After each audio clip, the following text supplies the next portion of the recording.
The story is told that when British evangelist Gypsy Smith was visiting the patients at an infirmary, the patients were asked if they would like to sing a song for him. After inquiring about the song they would choose, a young child piped up and replied, "Count your blessings." Gypsy was deeply touched, as we all should be, that while he was worried and grumbling about the things around him, others in worse off conditions than him were counting their blessings. Today's hymn is Count Your Blessings, a hymn of which Gypsy Smith said, "In South London the men sing it, the boys whistle it, and the women rock their babies to sleep to the tune." What high praise for the song. The hymn was written by Johnson Oatman Jr. Johnson's father, Johnson Oatman Sr., was a very good singer, and Johnson loved to listen to his father sing. He learned at a very young age to love music. He very quickly realized, though, that his father's singing talent was not one of the traits he had passed on. Despite his lack of singing ability, Johnson continued to love music.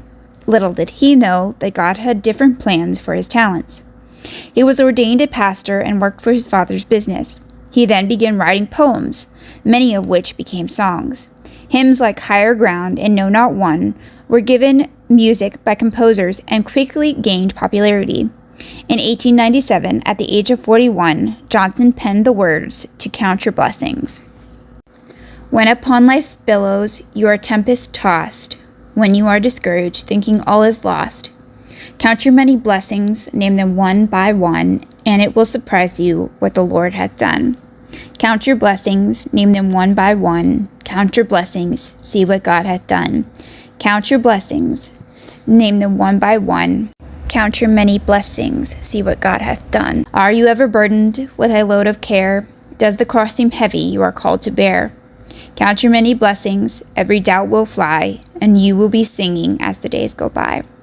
Count your blessings, name them one by one, count your blessings, see what God hath done. Count your blessings, name them one by one, count your many blessings, see what God hath done.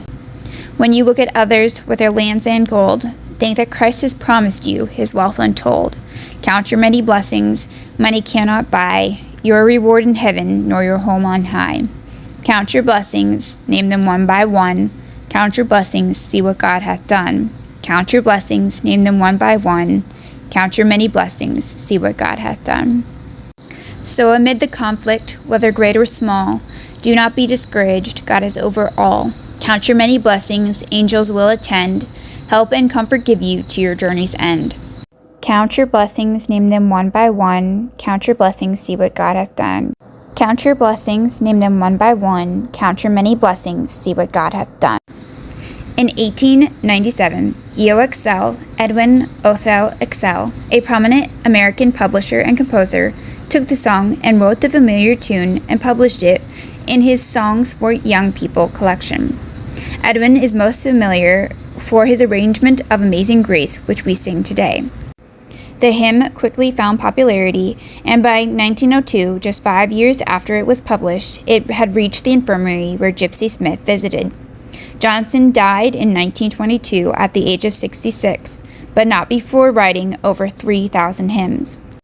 God took a man who loved music and made his voice last and prosper over the next 100 years. My own memories of the song are of cold winter nights with my dad leading the song, and slightly changing the words. My dad would sing the first verse and chorus regular, and then on the second chorus, he would change the words to count your blessings, name them 10 by 10. And then on the third chorus, he would change them to 100 by 100. It was comical to try and get all the words to fit. But the application is certainly true. We certainly could count our blessings 100 by 100. It is truly amazing the power of remembering to be thankful, and count your many blessings is a perfect reminder to do so. We quickly forget our grumbles and troubles when we look at all the things that God has done. So if I can be an encouragement to you in any way, the next time you feel discouraged or find yourself grumbling, start humming Count Your Blessings, and you'll be singing as the days go by. To God be the glory. Thanks for watching. Have a nice day.